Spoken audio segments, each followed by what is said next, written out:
আসসালামু আলাইকুম। সবাই কেমন আছেন? আশা করি সবাই ভালো আছেন। মানুষ যতই আপন হোক, সম্পর্ক যতই গভীর হোক, যদি ওই সম্পর্কর ভিতরে কেউ বিয়া শাদি করায়, তখন আর আপন থাকে না, তখন শ্বশুর বাড়ি হইয়া যায়। খালাতো ভাই হোক, চাচাতো ভাই হোক, জ্যাঠাতো ভাই হোক, ফুফাতো ভাই হোক, যদি খালি বিয়া হইয়া যায়, তখন আর কোনো ভাই বোন, খালা বোনজি, চাচা চাচি এগুলা সম্পর্ক আর থাকে না। তখন শ্বশুর শাশুড়ি হয়ে যায়।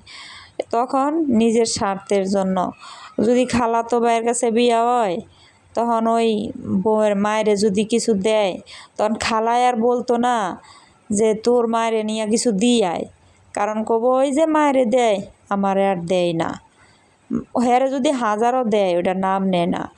আর পোলা যদি কিছু নাও কয়, পোলার বদনামটাও। বউ যদি শ্বশুর শাশুড়ি কিছু নাও করে, শত করলেও বউয়ের নাম হয় না। মনে এটা বড় কষ্ট থাকে।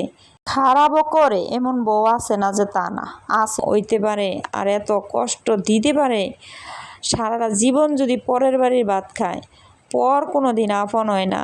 এটা মানুষ বুঝে না, কিন্তু শেষ হইলেও সবাই বুঝবার পারে একদিন হইলেও। পরই থাকে, স্বামী স্বামী থাকে, বউ বউই থাকে, কোনো দিনও নিজের ভাই হয় না। ভাই যদি খারাপ হাজার হয়, ভাইয়ের বাড়ি কিন্তু শেষ ওই ঝগড়া লেগেই যায়। বাপের বাড়ি ভাইয়ের বাড়ি ঝগড়া লেগে কিন্তু বিপদে পড়ে কিন্তু ভাইয়ের কাছে যায়, ভাই বোনের কাছে যায়। স্বামীর বাড়ি যে কয়দিন মানুষ থাকে, তখন কিন্তু সুখে থাকে। ঝগড়া যখন স্বামীর সাথে লাগে, তখন কিন্তু ওই ভাইয়ের বাড়ি যাওয়া লাগে। ভাই ছাড়া তখন বাপ মা ছাড়া চলে না। যদি বাপ মা থাকলে তো, বাপ মা না থাকলে তো ভাইয়ের বাড়ি যাইতে হয়।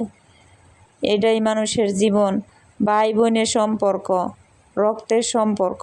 হয়তো ভাই বোনে বেইমানি বেশি করে, কষ্টও বেশি দেয়, আবার বিপদে পড়লে ভাইয়ের বাড়ি মানুষ যায়, তখন আর স্বামীর বাড়ি থাকে না। শ্বশুর শাশুড়িরে যতই তেল দেন, শ্বশুর শাশুড়ি থাকে।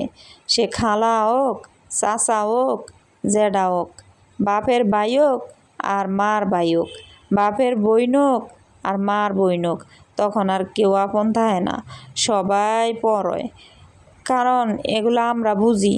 যাদের নিজেদের ভিতরে এরকম সম্পর্ক আছে, তারা বুঝতে পারবো এই সম্পর্কের জ্বালা। তবে বেশিরভাগই নিজেদের ভিতরে এরকম সম্পর্ক যাদের হয়, তারা বুঝতে পারে যে আসলেই নিজেদের ভিতরে সম্পর্ক করা উচিত না বেউচিত। আমাদের কাছে কিন্তু খারাপ লাগে।